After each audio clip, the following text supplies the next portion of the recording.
هو الجو ده عايز ايه غير شوية قرص فلاحي وكوباية شاي بلبن وتقعدي وتاكلي قدام التلفزيون، وكل الجمال ده بنص كيلو دقيق بس، وكمان اتاكل منه حوالي 5 أو 6.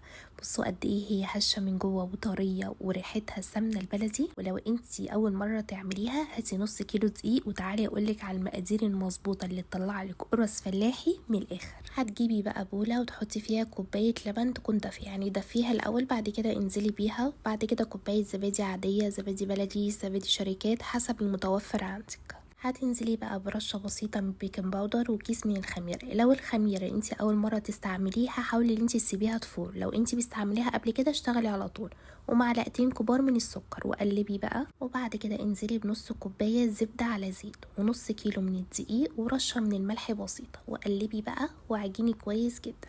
المقادير دي مظبوطة جدا، انا عملت بيها ما احتجتش لنقطة مية، هتلاقي العجينة لمت معاكي على طول. حاولي بقى تسيبيها، لفيها فوطة وسيبيها على لمبة الفرن لغاية ما تخمر. وبعد ساعة فتحت عليها لقيتها خمرت، بدأت بقى اقطعها. انا بحبها وسط حسب ما انتي تحبي، لو بتحبيها صغير قطعيها صغير، لو بتحبيها كبير قطعيها كبير، لو بتحبيها وسط قطعيها زي كده. هاتي بقى صينية ألمونيا ودهنيها دهنة زيت بسيطة خالص، وابدأي حطي فيها القرص اللي انتي بتعمليها دي وبططيها تبطيط خفيف. وبعد كده حاولي ان انتي تسيبيها تخمر تاني للمرة التانية، ما تدخلهاش الفرن على طول. الكمية دي عملت معايا حوالي 15 قرصة. دخليها بقى الفرن على اعلى درجة حرارة، اول ما تاخد لون طلعيها على طول ورشيها بشوية مية بسيطة جدا، وبعد كده لفيها باي فوطة وهتطلع معاكي طرية جدا وقرص فلاحي على اصلها. يا رب الوصفات تكون بتعجبكم، وبألف هنا وشفا. اشوفكم بخير الفيديو جاي. سلام عليكم.